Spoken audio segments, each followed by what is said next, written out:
konkolaataa xixiqqoon keessaa mul'atu ishee dimtu tana laalanii.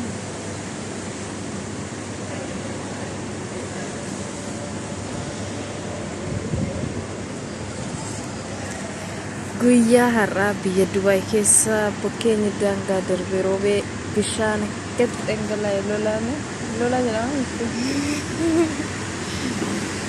Yaa biyya kana keessatti lafti isaa diriiraa waan hin taaneef yaani karaa bishaanitti waan hin qabaanneef bishaan guduffata malee rooba biyya keenyatti oli roobeetii miti kan biyya keenya hin beektanii.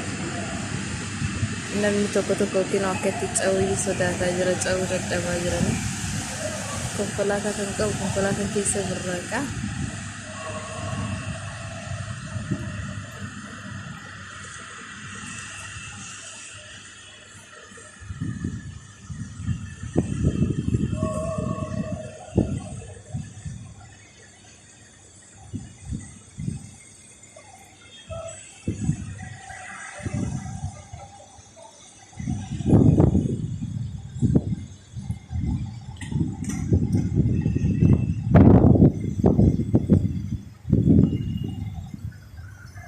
Qilleensi isaa namatti tolu. Kadhaan gama sanallee hin guute bishaan. Yaa achi badaa guutee.